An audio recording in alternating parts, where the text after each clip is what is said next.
Hi, everyone. Thank you for joining us for today's SAEM Rams seminar on financial transitioning from MS4 to PGY-1. My name's Aaron. I'm a member at large on the Rams board, and so I'll be the host for today's meeting. I'm also a PGY-2 resident at the Harvard-affiliated emergency medicine residency at Mass General Brigham. I have two Hammer alum with me today. And so just to briefly introduce both our speakers, first we have Dr. Paul Jansen. He, as stated, graduated from Hammer MGB and then did further fellowship training in internal medicine, critical care, and is one of our amazing crit care trained faculty at Hammer at Brigham. We also have Dr. Josh Feblowitz. He's also a Hammer grad and the current Associate Medical Director and Vice Chair of Emergency Medicine with Sound Physicians at Frederick Health Hospital in Frederick, Maryland. We're so lucky to have both of them here with us. I believe both of you contributed to a book about financial well-being for physicians, and so their expertise and interest in this area will be really just a privilege to hear about from both of them today. I'll be monitoring the chat box. They have a lot to get through today, so we'll try our best to get through everything. And then if we have questions for the end, we can do a bit of a Q&A. Great. I'll turn it over to you two. All right, fantastic. So yes, as you mentioned, we did write a book, so we do have a financial disclosure. I think Josh Feblowitz gets about 75 cents for every book we sell, so we're certainly not getting rich on it. I think if you have Amazon Prime, I think it's free with the Kindle app, I believe. Is that correct? I think you can, yeah, there's like a Kindle Unlimited. You Yeah. can get it that way, and then you can get the Kindle version or you can get a paper copy too. So that grew out of a lecture for our PGY-1s like a few years ago, and we just like kept adding to it until it turned into a book. And so if you want to do a deep dive on any of this stuff, that's there and out there for you. Well, we are really here more because we're passionate about teaching this than rather to get the 75 cents from sales. So this is kind of the high level agenda of what we're going to go through. So feel free to put stuff in the chat, say hurry up if you're bored, or slow down if there's stuff that you want us to mostly focus on. So a big part of what we're going to be talking about is what your finances are going to look like as a resident and how that compares to being a medical student. And so I think many of us were really excited when we graduated medical school. We're suddenly getting like a great paycheck. It's going to be awesome. We're living the life of a doctor. And I think pretty quickly we realized like maybe not. It's a little bit more difficult than we were anticipating, at least in the early years as a resident. It's actually a picture from the Boston Globe. The residents at MGB have unionized. So we'll talk about kind of first where your money comes from and then where it goes before you have a say in where it goes, which would be the taxes. So how much are we going to, or how much can you expect to make as a resident? So by now, having matched, you can probably go to the GME website of your match program and find out what your salary is. I just pulled up two random programs. The one on the right is the program that Josh and Aaron either went to or are in, and you can see the income there. So it's a 4-year program and the salary ranges from about $80,000 up over slightly over $100,000 as a PGY-4. And then on the left is the Corewell Health PGY-3 program in Grand Rapids. And so you can see the range there about $66,000 to $72,000. So I did not look up every residency across the country, but as you can see, there is a significant difference in the amount of salary that you're going to get. So this is the first place where we're going to talk about what we call geographic arbitrage. And so basically, geographic arbitrage is a fancy way of saying there are places in the United States where you're going to get paid more, and there are places where your cost of living is going to be higher or lower. And the ironic part about medicine is that it tends to be opposite every other prestigious occupation, I think I would say, in that the places that pay the least for practicing emergency physicians are also the areas with the highest cost of living, and vice versa. You can actually make a lot more money in places with lower costs of living, which I guess it's good if you're in one of those lower cost of area places, but not as good when you're in the higher cost of living. So on the left, you can see what you can get for about $650,000 in Boston. You can get a 1-bed, 1-bath, 500 square foot studio. And then on the right, you can see if you were in that Corewell program, what you can get for even less money, a 5-bedroom, 3,500 square foot house. And at the same time, you're going to be making more when you're in attending. So it's just the concept of geographic arbitrage. All right, so what if you get that very first paycheck, what happens to it? So this is actually a paycheck of one of the residents in our program. And there's this big line here, which is earnings. So 62.50 a month. This was as a PGY-2, I think. And then almost right away, you're going to see this other column in your paycheck with these list of things that come right out of your paycheck before you even have a chance to get to it. So we'll go through all of these kind of briefly individually, but you'll notice that right away, like a big chunk of that money is taken off the top. So the biggest by far is federal income tax. And in the United States, we have something called a progressive tax code, which basically means the more money you make, the more money you pay in income taxes. So the left side is the tax rate if you're single, the right side is the tax rate if you're married. And one of the first things you'll notice is that, well, the tax rate gets higher the more money you make. But also, if you're married, you can make double the money before you actually go up in paying taxes. And so this is the federal tax code incentivizes you to get married, meaning you pay less in taxes. And there are other things that the federal tax code incentivizes. So lots of people make money through capital gains. Those are taxed at a lower rate.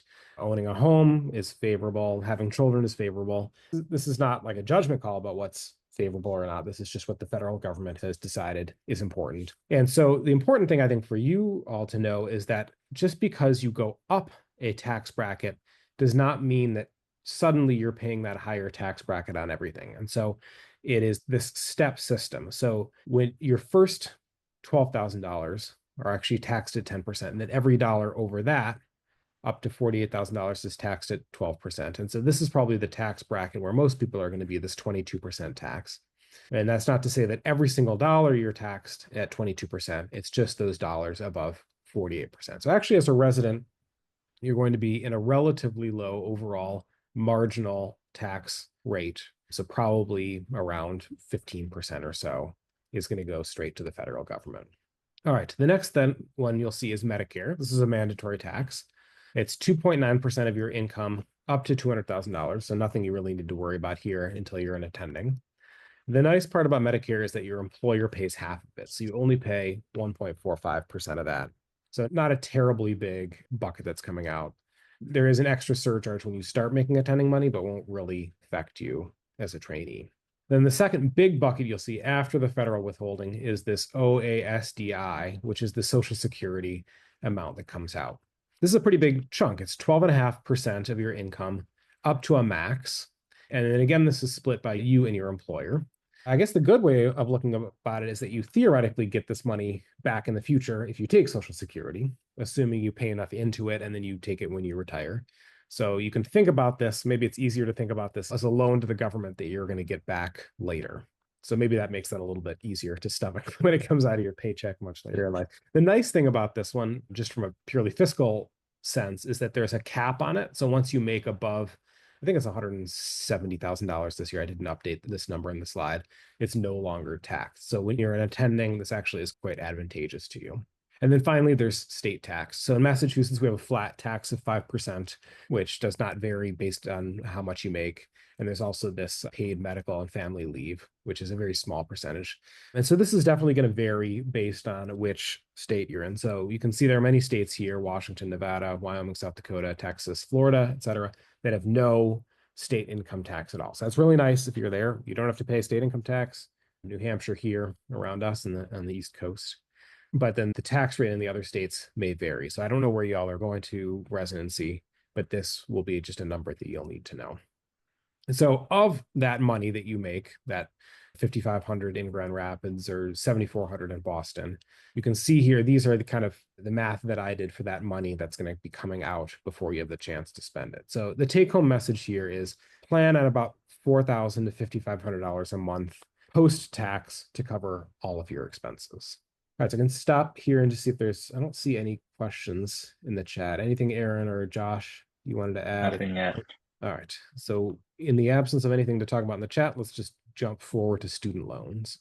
So I realize that not everyone is going to have student debt, but for those of us who do, it's a really big part of what is going on in our life and what we need to plan around. And so I think it's worth spending some time here. I think the hard part for us talking about it is that there's so many different variables that it's really hard to make a blanket statement about what you should or shouldn't do. But I think we can go through some of the general principles, and certainly feel free to put anything in the chat that you have a specific question about.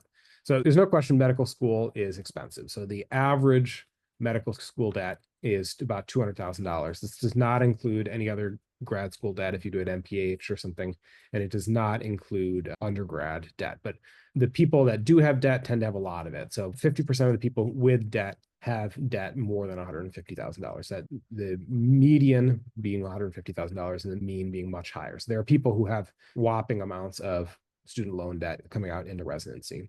And the bad news is generally once you graduate from school, you need to start paying that gigantic amount of money off. So how do you do that? Well, the first question you need to know is what kind of student loan debt do I have? Do you have federal loans or private loans? And so you should know this based on where you got the money from. So if you just went to your school and took whatever student aid package they gave you, almost certainly you have federal loans. If you went out and got it from some third-party company, you may have private loans. So federal loans are by far the most common. These are what I have. The interest rate on these is pretty high, about 8 to 9%. This is set by Congress as a matter of statute. So you can't like shop around and get a better rate for this. There are a couple nice things about federal student loans. The first is that almost anyone can get federal student loans regardless of anything else. So it's hard if you're unemployed to go to the bank and say, I want a mortgage for a $300,000 home with no income. But you can actually do that with the federal government for going to school. You don't need to prove any income. You don't need to prove any availability to pay that money back. They will just give you basically whatever money you want or need to pay for school. So that's one really nice thing about it. You don't need to have creditworthiness. You can have bankruptcies on your record and you can get loans. Some of the other nice things about this is that there are lots of different repayment plans that you can enter into, many of which are income-based. So that those early years in residency, when you're not making as much money, you can still be repaying your loans to an amount that is doable. The very best way that federal student loans are favorable is that they are eligible for public service loan forgiveness. And so we're going to talk about that in just one slide. And then you can also then take these federal loans and convert them to private loans at any time after you've graduated. So private loans you get just by going to a company and getting them. The interest rate will vary based on what the prevailing interest rate was. So when Josh and I were in training, the economy wasn't doing so well. And so the interest rate was very low. And so there are many people who went from a 9% student loan with their federal loans to a 2 or 3% rate with the private loans. And that's really good in some ways if you're planning to pay off your loans right away because you have a much lower rate of compounding interest. There are a couple downsides with these, which detract from that potentially lower interest rate. The first is that you really have to do whatever the loan terms are. So they generally don't have as many different income-based repayment programs as federal loans do, although most of them will, recognizing that you don't make a ton of money coming out of training. The big thing is that they are not eligible for public service loan forgiveness. So once the money is in private loans, you have to pay it back, including interest. There's no way around it. And then also, once you go to a private loan, there's no converting back to federal loans. So you can always go from federal to private, but you can never go private to federal. So yeah, great question. Larry's asking if PSLF and income-based repayment plans are still viable options. It's in limbo. Yeah, so let's talk a little bit about PSLF, because PSLF is this like really incredible program that has helped a lot of people, but there's a lot of unknowns around the program. So the basic idea behind PSLF is that after 10 years, your loans can be forgiven, meaning you don't have to pay anything more on them under a very specific set of circumstances. And so I'll be fully honest, I am in PSLF. I am banking on PSLF to work. And so I made a lot of my financial decisions about being in PSLF. So what are those conditions that like magically make your student loans go away? And so these are very specific and you have to have all of these. So you have to make 120 qualifying monthly payments. So that's 10 years of repayment, assuming that you're making a payment every month on an accepted repayment plan, which is generally these on the right, the SAVE plan, pay as you earn, IBR, ICR, and the standard repayment plan. So any of these qualifying payment plans, and then while working for an eligible employer. So you have to have all of these things in federal student loans in order to get your debt forgiven. And the eligible employer is a tricky thing for physicians because most of you will be employed by a hospital. And that hospital, for most of us, is a nonprofit 501c3. So if you're going to a for-profit hospital, probably not an option for you. But the vast majority of residencies are at nonprofit hospitals where you will be employed by that hospital. And so you will be employed by a nonprofit. So that will count for PSLF. The part where this gets a bit tricky is that when you graduate, and you're no longer an employee of the hospital as a resident, you will probably be an employee of a physician group. And that physician group may or may not be a nonprofit. So I'm currently employed by the Brigham and Women's Physician Group, which is the affiliated physician group with our hospital, which is a nonprofit. But if you go and work for, say, Josh's company, you will probably not be a nonprofit employee. And so then all of those payments after residency would not be for an eligible employer. And so they do not qualify for forgiveness. So this program is really good for people who are planning to train for a long period, because those are lower periods when you're in the program, and more qualifying payments at lower rates if you're doing one of these pay-as-you-earn programs. And then people who are planning to stay in academics or have a pretty good idea that they're going to be working for a nonprofit employer. So you have to be in one of these set repayment plans. And I crossed off two of these. So saving on a valuable education plan, this was put into place with the Biden administration, and this has been sued under the current administration. And so there's a hold on people getting into this program. And, I don't have a crystal ball, but most likely this payment program will be ruled unconstitutional and will be removed from the Department of Education if the Department of Education even lasts the rest of the year.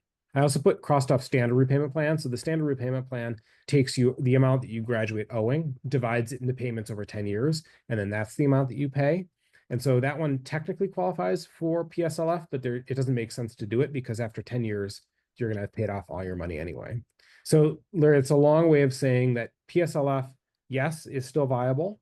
I think being in one of these original plans, pay as you earn, IBR or ICR, is probably the way to go, but there's a lot of uncertainty.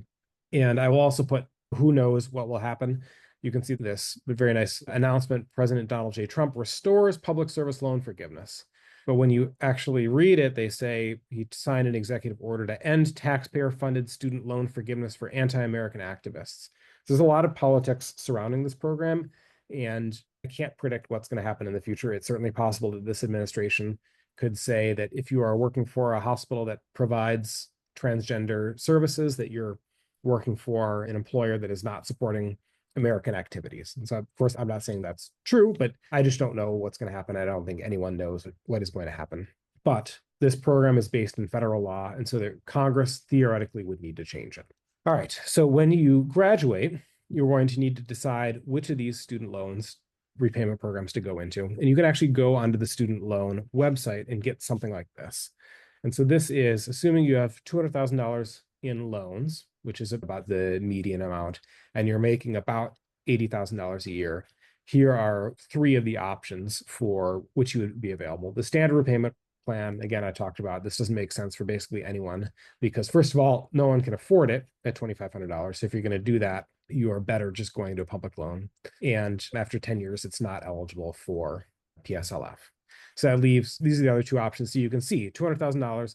This takes your discretionary income, takes a certain percentage of that as payments, and then that's how they calculate your monthly payment. So much lower, $300 or $400 compared to $2,500. So almost certainly everyone who has a federal student loan coming out will be in one of these income-based programs. All right, so for a summary of student loans, if you owe a lot of money and think you're going to train for a while and trust that PSLF will not be eliminated, you should enroll in one of these income-based plans and play the long game, knowing that at any time you can refinance into student loans if your plans, or into private loans if your plans change.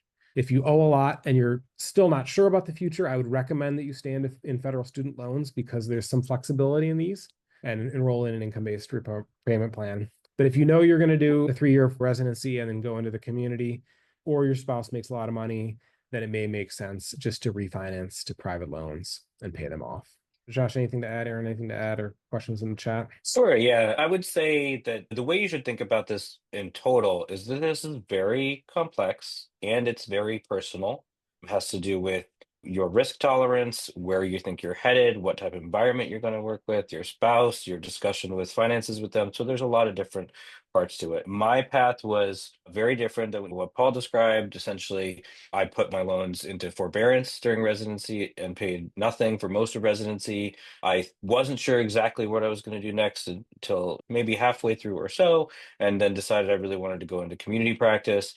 And then I was able to refinance at a very low rate, which was, for the time advantageous, but significantly higher now. And then I was able to pay that down like a little bit more relaxed way at a low rate, accruing a low amount of interest until eventually I sort of was like, I just want to get rid of this. And I paid it off really fast. That was a little bit more of an emotional decision. There's some people are like, I want to get rid of my loans and I want them to go away and I want to be free. And some people are more numbers based, like, I want to see what I can get forgiven.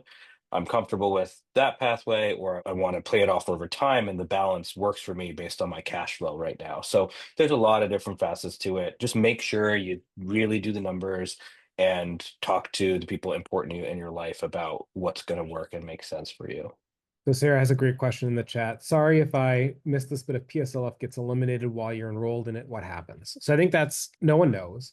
The answer that I would give you is that you have signed a contract with the government in your master promissory note that you are eligible for PSLF. So it would be very difficult for the government to retroactively get rid of PSLF. So almost certainly, and I don't have a crystal ball, what would happen is they will either, they would change the terms of the program for new enrollees. And so it would be very difficult to eliminate PSLF for everyone who's on this call because you've already signed a contract with the government in which the government says that you can do PSLF as a condition of paying back your loans. And the other thing that I always think about that makes me sleep a little bit better is that there's tons of lawyers who went to law school and are not working for gigantic law firms who are public defenders and such who are hoping for PSLF to work. And I'm hoping that they will all sue the federal government. So it's a long way of saying that I think it is unlikely that it will go away for people who are currently in it. It would be very difficult and would require the Supreme Court, but things have been crazy lately. So I can't say with 100% certainty, but I'm still banking on it and I'm still in the program and I'm still relying on it. Just to contribute my point of view, you guys can correct me if I'm wrong, but kind of the way I was thinking about this when I started residency is like you can always opt into PSLF, especially if you're going to be working for a nonprofit residency program and you're going to be making qualifying payments. My understanding was there is no harm to enroll and get those payments accounted for. And then you can always decide later, like when you take your full-time position somewhere else and you're not making qualifying payments, to pay them off a different way. But it's always better to try to like get credit for them while you're making qualifying payments anyway. And then maybe you can use it and see it all the way through for the 10 years of payments to get forgiven. Yeah, I think that's very important because sometimes you'll decide later on that you're going to pursue a 2-year fellowship out of a 4-year residency, and then you're at 6 years. And so you could have very low payments for 6 years. And sometimes you decide you want to do something else, and then you're almost there if you've done 2 fellowships. And it still may make sense if you pursue an academic career right out of residency as well. So all of those things go into the mix. It's a little easier if you're like a pediatric neurosurgeon and you could knock off those 10 years and still be in your fellowship. Pediatric neurosurgeon who went to private medical school and took out the full amount of loans. That's probably the best deal. All these numbers are really best for like the more money you have in loans, the more this is important. Like if you have less than $50,000 in student loans, it probably doesn't really matter which you do in the end because you could just pay that off quite easily as an attending. So a lot of the like logistics about this is for high amounts, like greater than $150,000. So you're asking refinancing will take you out of PSLF. So that's kind of a complicated question. So if you refinance into a private loan, then you're no longer eligible for it. If you consolidate all into one big loan, it resets the payment count for PSLF, but there is a way, if you can consolidate under some circumstances ineligible loans and make them eligible, but it will reset your count. So it's like a very technical description. But if you take a federal loan and consolidate it to a private, you're not eligible. If you consolidate it all into one loan, it will reset your payment count. So probably you can do it before you start repaying, but I would not do it after you start repaying. And I would definitely like talk to someone and triple check this before you do it because there's a lot of implications to doing this the wrong way. All right, so let's head into insurance. I So, promise there's some light at the end of the tunnel. Okay. so this is me as an intern at work in the Brigham Emergency Department. And I was actually at work, and then I very quickly became a patient when I developed right lower quadrant pain and developed acute appendicitis. And so this was right after this study had come out saying, like, hey, you could probably treat acute appendicitis medically.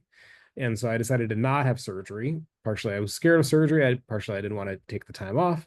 And I also wanted to see what happened. And so I decided for antibiotics. I was discharged that day, took like maybe 2 days off work, and then was back.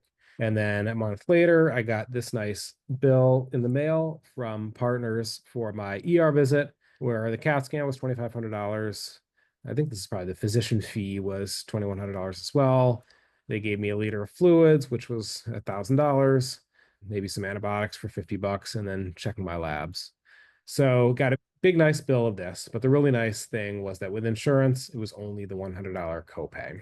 So this would have been like bad as a resident, but like not catastrophic. The problem was this was me then, my first year of fellowship, same hospital, almost the same room. I had appendicitis again. So this time I decided, all right, I am going to finally get this thing taken care of, get it out. I don't want to deal with it again. And so I had an appendectomy again at the same hospital. So this is the bill that I got from it then. This is the first page, not terribly bad.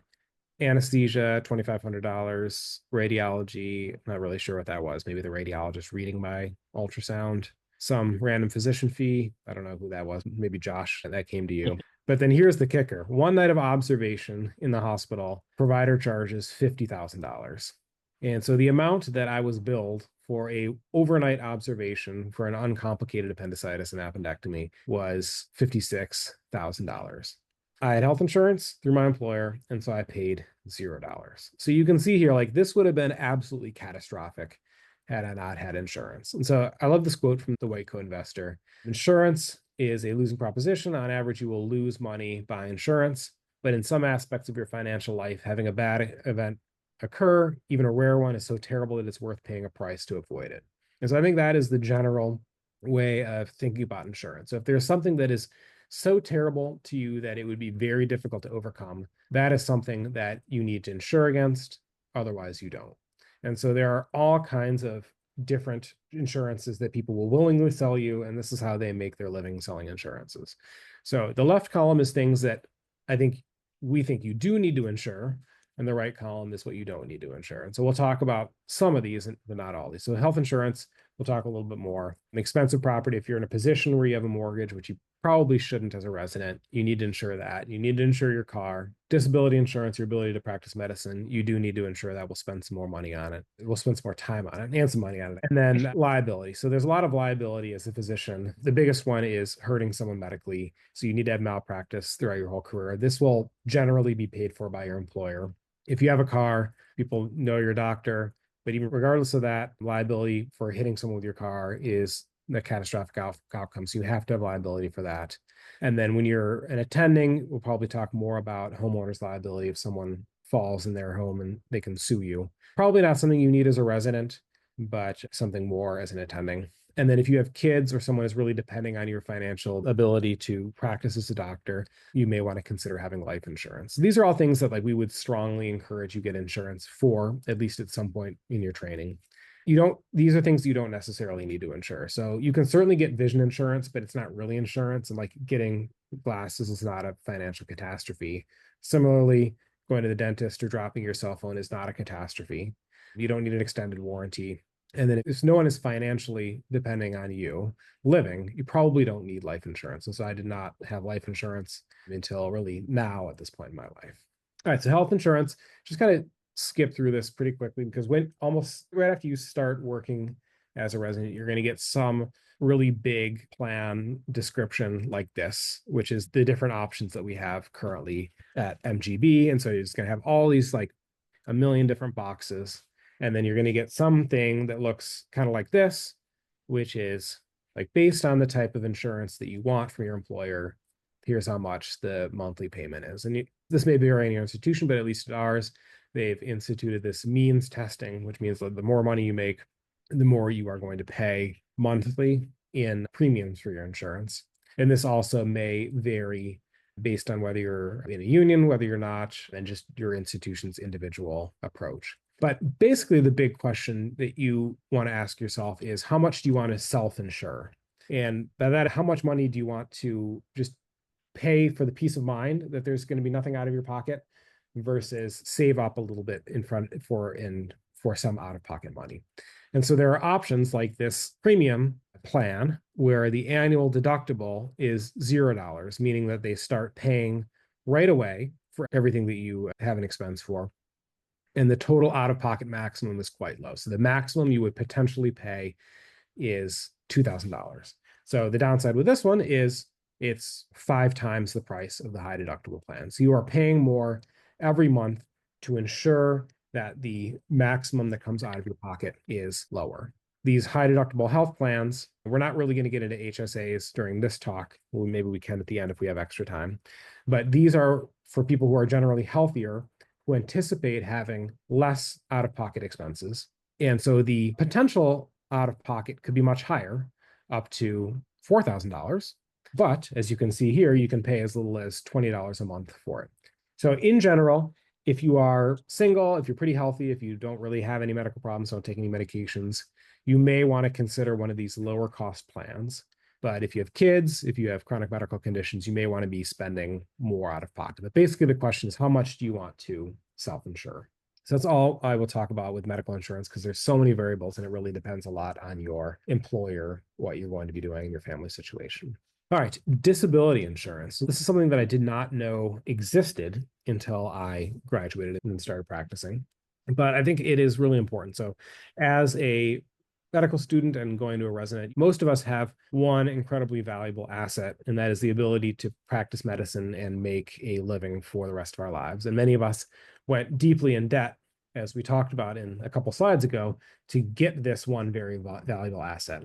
And so to lose this very valuable asset, I consider to be a financial catastrophe. And so this is something that you can insure against in the form of disability insurance.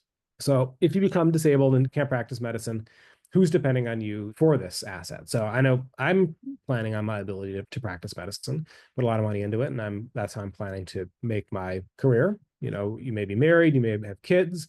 The Department of Education loan servicing certainly may be hoping that you make some money so that you can pay back that $300,000 in student loans. But for most of us, there are at least one person, yourself, who's depending on your ability to practice medicine. And if you lose that, that is a catastrophe. So disability insurance is a protection against that. And what it does is it replaces a certain percentage of your income or a certain fixed value, generally about 90 days after you become disabled, until an average retirement age of about 65. And it will pay that certain percentage of your income until you retire. And disability is quite common. This is a slide from an insurer, so take that with a grain of salt. But the White Coat Investor says 1 in 7 physicians at some point in their career will have some element of disability. So I don't have like objective data about that, but it's relatively common for physicians to have some period of their career where they are disabled and can't practice medicine. So what do you want to look for in a disability insurance policy? There are plenty of these agents who will take you out to a nice steak dinner because they want your business. And so it is incumbent on you to know what you want before you go out to dinner with these guys and buy a policy from them. So the first thing you want is an individual policy. So many of you, when you start training, there may be a group policy meaning like your employer pays for it and you're automatically enrolled in that. Those have some advantages that they're relatively cheap. But the disadvantage is the second you leave, you're no longer eligible for it. And if your employer pays the premium, the money that you get also is then taxed. So you really want to have your own personal policy for this. And the biggest thing that you really want is own occupation, meaning if you can no longer be an emergency physician, this will pay you money. Other things that you want, partial disability. So if you're somewhat disabled, you can only practice 3 days a week instead of 5. Then they will give you that 2 days a week as your partial disability. And then non-cancelable guaranteed renewable basically means that you can keep paying those premiums until you retire, and they can't say, oh, no, sorry, we don't want to insure you anymore. And then the other thing that you want is called the future benefit increase, which basically means the more money you make when you're unattending, the more benefit you can get in your insurance policy. So what you don't want is anything that's not own occupation. So if they just insure you against being unemployed, they can literally say, oh, you can't be an emergency physician, but you can still sit down and answer phones. And so we're not going to pay. And so you don't want that. You don't want even something called modified own occupation. So meaning that like if you can be employed in some other occupation, even if it's not an emergency physician, they won't pay. Because why can't they just say, oh, well, you can't be an emergency physician, but you can be a pathologist, right? We're not going to go back to residence. We're not going to go back to residency, especially if you're disabled. So you really want an individual policy, which is own occupation, specialty specific. Generally, if you get something in the mail from AMA or ASAP, that is not a policy that qualifies, even if they say they are. So in general, there's only 5 companies that offer own occupation insurance. And so just like take a screenshot of this. If your policy is not from one of these 5 companies, it is almost certainly not an own occupation policy. So there are lots of different things that are called riders that get added on. We talked a little bit about this. So you want something that's specialty specific, guaranteed renewable, non-cancelable, the future purchase option, and the cost of living. This is like, yes, if there's a lot of inflation, the price of your policy, the benefit of your policy will go up. So these are the things that you want to look for. So when should you get disability insurance? I think that the very best time to get disability insurance is the day before you become disabled. The downside is none of us know what day that is. So in general, I would recommend that you get this during your residency training for a couple of reasons. The first is you're now starting to practice medicine, you're entering repayment. You have a lot of reasons why this is the time when you could possibly become disabled, and you have a lot of career ahead of you that you want to protect. The other reasons to do that is generally the older you get, the more expensive these policies get. And almost all of the employers will offer some sort of a discount available to you while you're in residency. Of course, after you're disabled, you can't purchase this policy, and it's much more difficult to get one of these once you've been diagnosed with medical problems. So let's say you go into residency, you get diagnosed with hypertension, you have that on your chart, all of a sudden they want a lot more money to insure you. So the best time to get this is as early as possible when you're the healthiest, because there is this extensive screening process where they basically ask, have you ever gone skydiving without a parachute? Do you enjoy race car driving? Do you enjoy free climbing in Mount Everest? All these questions. But they're going to go through every medication you've been prescribed in the last 5 years, ask you what it was for. And so they're going to know. So there's no hiding that you've been diagnosed with depression or you've been diagnosed with hypertension or diabetes. So really the best time to get this is as soon as possible, and then increase the amount of money that you have as a benefit when you're in attending. And so what you'll go through a broker, and what you'll get from them is this kind of spreadsheet like this, which has the different companies at the top, the benefit that you're going to get, and then a lot of the other variables that we talked about with the riders, the partial disability, the cost of living, future increase. And then at the bottom, they're going to give you the monthly premium. And so you can see there's actually a pretty big difference. So like for me, this was actually like a quote for me, and you can see that Guardian was pretty much double the price of the standard as a company, but the benefit was essentially the same. So this is like, there's not a lot of rocket science here. As long as the benefit is the amount that you want and the riders are there, you just pick the cheapest one, as long as it's one of these companies, and go with it. So this is actually the policy that I have. I increased it when I was a fellow up to $7,500 a month. And so the way that this would work is that after I become disabled, 90 days after, I would start getting a monthly payment of $7,500 every month until age 65. And this includes an own occupation rider, meaning if I can't be an emergency physician, but I can be a pathologist, it would still pay me that full amount. It's non-cancelable. It includes a cost of living increase. And you can see here the residency discount pretty hefty. So definitely worth getting in residency before you graduate. Probably the most significant outlay that I made during residency, and it's a little bit painful, but definitely in retrospect, really valuable to have that established and to go through this process, which includes, as Paul was mentioning, pretty extensive questioning, medical record review, and blood tests. It's something that you definitely do want to have as soon as possible and really ensures against that greatest asset, which is your entire career's income if you were to be unable to practice.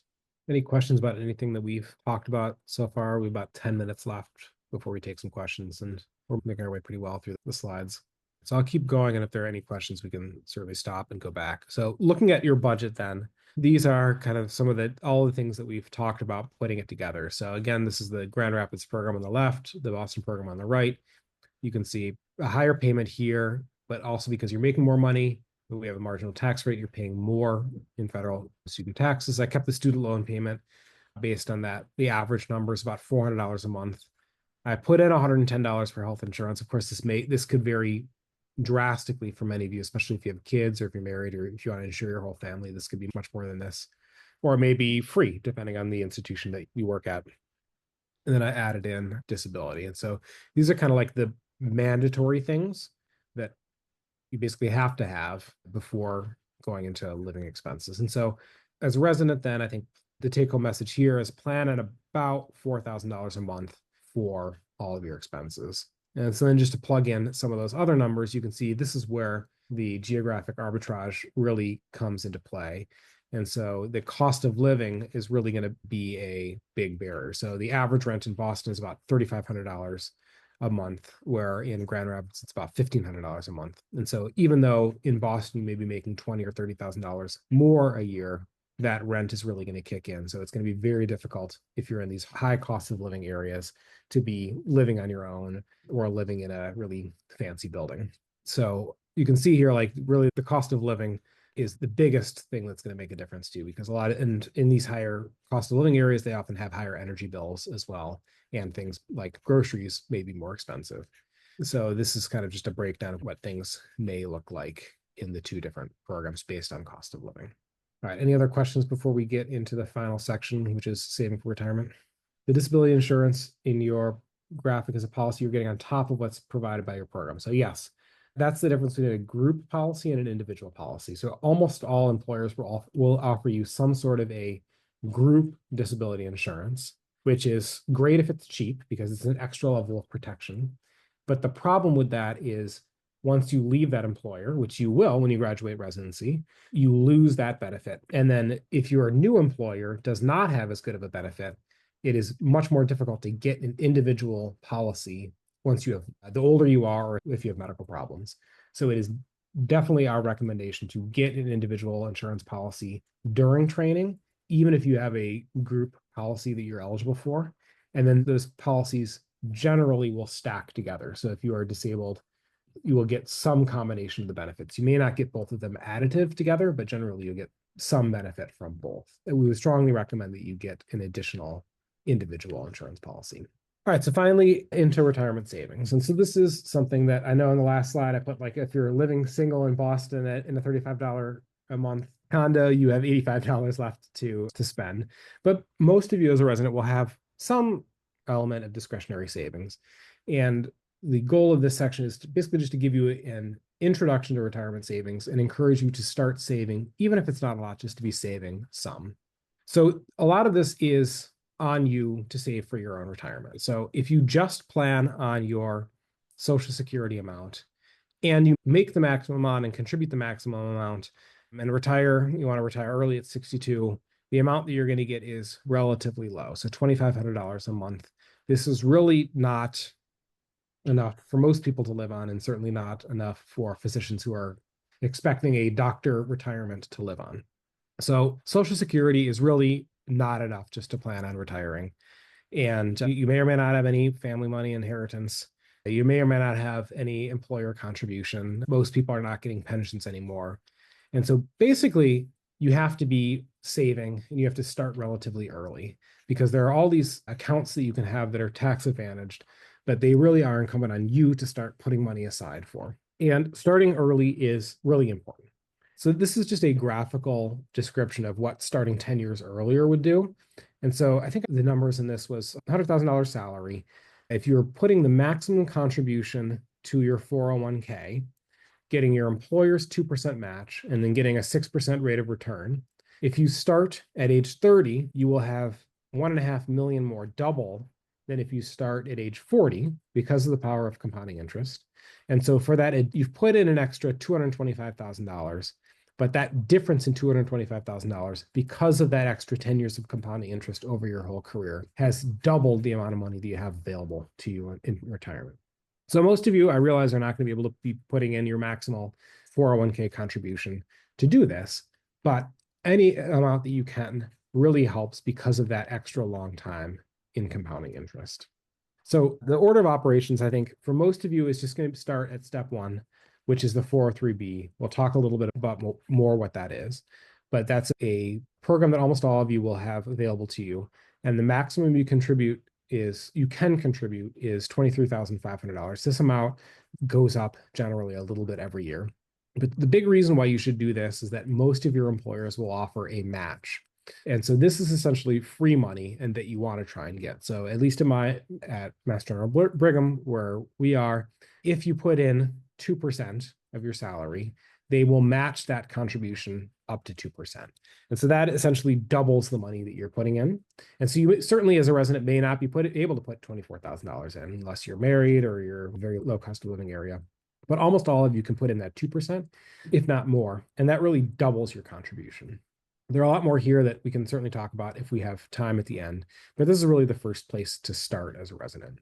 I think the big thing that is a little bit difficult is there are all these different numbers and letters and number letter combinations, and it's really hard to know the difference of them. But the way that I think about it is that there's 3 questions that you want to ask for each of these contributions. The first is, how much can you put in each year? And this is determined by the federal government. So we talked about for 403Bs, $23,500. That's the same for 457. And then an IRA, we talked about in the last slide, we didn't talk about it, but $7,000 a year. So each of these alphabet soup buckets has a different amount you can put in. There also is the difference in how it's taxed, which we'll talk about next. You may have heard of a Roth or a traditional. And almost all of these can either have a Roth or a traditional amount. And then what can you invest in them? So just briefly, defined contribution versus defined benefit. Defined benefit is like what your parents may have had, a pension. Like the more you put in, you're going to get 5% of your salary forever in retirement. So that's kind of gone. We're now in the era of defined contribution, which is basically how much can you put in? You can then take that money out when you retire. And the advantage that these accounts have is there's a lot of tax advantages because you can choose when you want to have it taxed. And there's asset protection advantages where some of these are a lot harder to get taken from you if there's a lawsuit or a big medical malpractice payment or something like that. All right, so talking about Roth. Roth is just the name of this guy, William Roth, who is a senator from Delaware, who introduced the tax code provision around this. So Roth is just a fancy way of saying, when do you want it taxed? So this guy, William Roth, came up with the idea of paying taxes now at your current rate. And so then you put the money in after you've paid taxes, and then everything that it grows to, and when you take it out later, is tax-free. The other option is traditional, which means you don't pay tax on the money that you put in now, but you invest it, it grows over time, and then when you take it out, it's taxed. So you have to pay tax either way, but the advantage is you get to choose when you pay that tax. And so the goal for most of us is to pay the least amount of tax possible. And so you have to pay tax one time. It's either now or later. You get to choose what it is. And so for almost all of this, we're going to be making a lot less in residency than when we are putting money in as an attending, and probably even when you retire and take that money out. So it makes sense to pay the taxes now when you're in that 12% tax bracket, rather than when you're retired at the end of your career in a 30% bracket. So when you are making retirement contributions, as a resident, you should almost certainly be doing the Roth election, meaning you pay taxes on it now, put in that post-tax money, and the growth is tax-free forever. And then generally, you should be making traditional contributions as an attending. So the 403B is basically if you think of a 401k, which most of us have heard of, 403B is just what a nonprofit, the version of the tax code that it calls a 401k when you work for a nonprofit, which is most of us in medicine. So 403 and 401k are basically the exact same thing. There's this maximum contribution that you can make every year. And then the big thing that's really important for you to do is to figure out what your employer offers for matching, and then try to contribute at least that much, because it is essentially doubling your money for very little effort. You have to determine what you want to do for tax status. So for most of us, it's going to be Roth as a resident, traditional contributions as an attending, and then you have to decide what to invest in. And so this is like an entire hour-long conversation in and of itself, but most of your employers will offer something called like a targeted retirement blended asset. And this is basically, unless you want to get super fancy, what you should do. Generally has a higher rate of stocks to bonds early in your career, and then transitions it to more bonds than stocks as you approach retirement.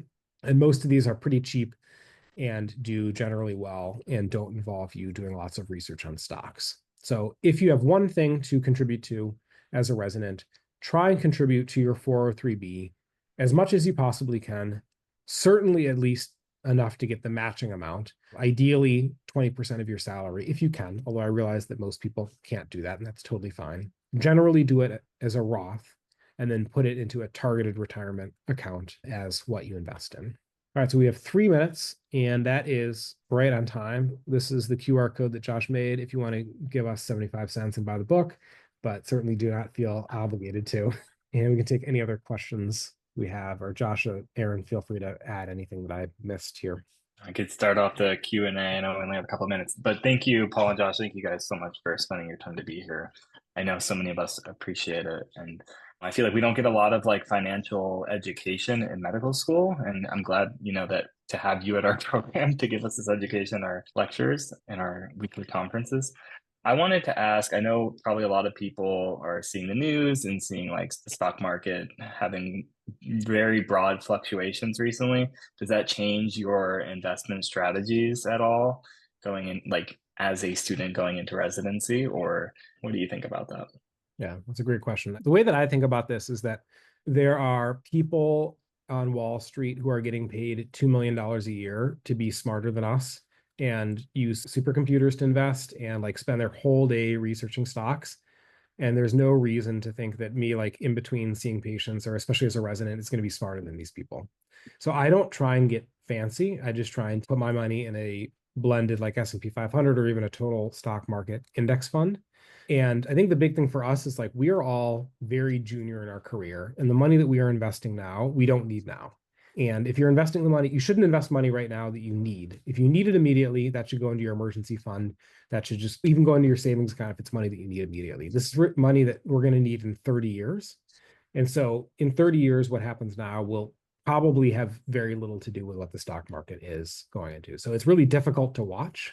But for me, it's not changing anything. I'm still putting in the same amount of money that I put in every month, and I'm just trying to ignore it because I don't need this money now. And if I lose half of it now, it doesn't really matter because I should get that back in time. That's what I'm thinking about. Josh?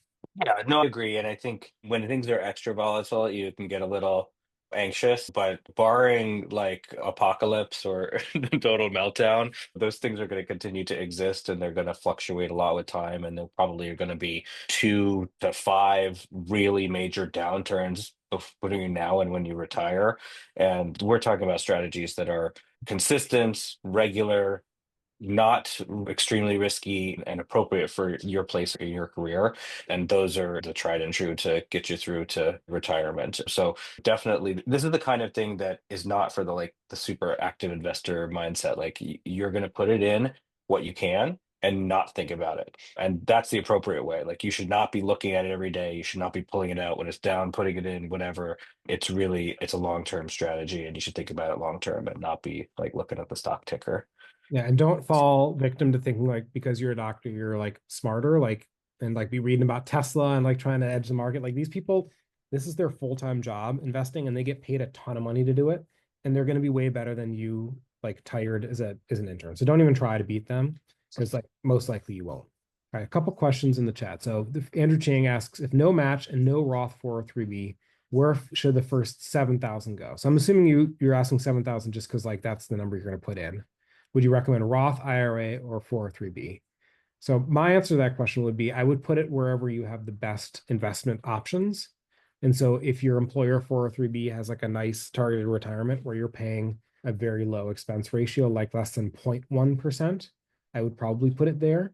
But if you don't have a Roth 403B, I would put it in a Roth IRA personally, because I think the tax savings as an intern are much better. So my answer to your question is if you have no match and no Roth 403B, I would put $7,000 in a Roth IRA.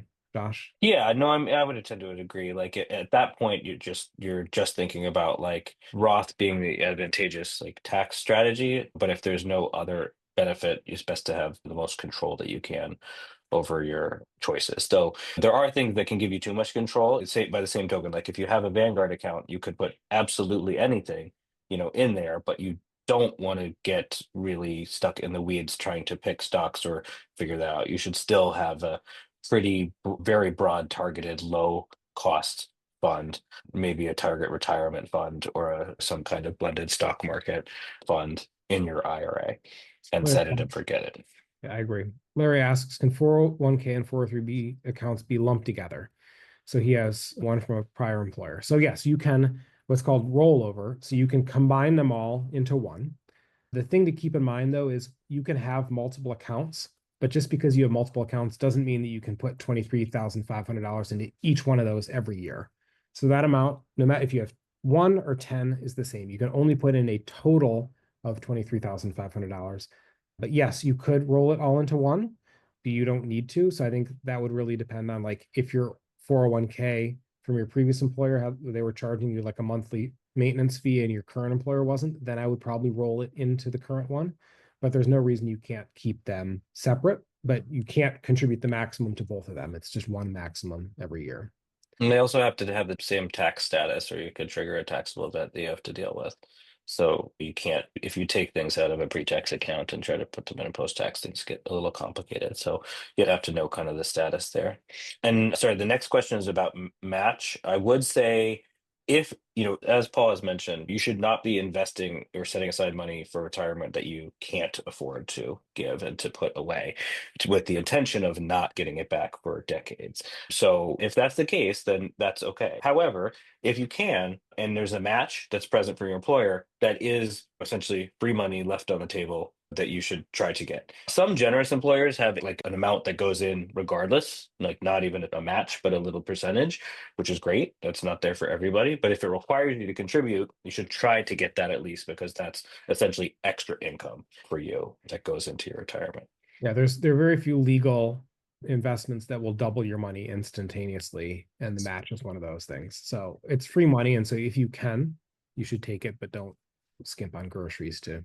And that's actually a good segue to one other thing I wanted to add about this phase of your financial trajectory is a little challenging. It's not as exciting as other parts of the book and where you go afterwards. So I do want to say though, like, remember also to be kind to yourself. Like, there's a component to budgeting and thinking about what you're spending money on.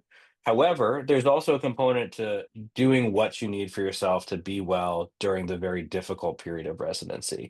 If you have small things that you need to do to treat yourself, whether it's like your favorite like breakfast sandwich or whatever, you can think about those and budget for those, but like don't deprive yourself of those small things. Like, yeah, you can't go on like several $3,000 to $5,000 vacations a year. But if there's little things that make you happy, whether it's like yoga or a particular restaurant or something like that, you also need those through the very challenging elements of residency. So remember to balance that and not get overly obsessed with the financial aspect. It's definitely a marathon, and so just remember to be kind to yourself as you weigh these things and go through the trials of residency.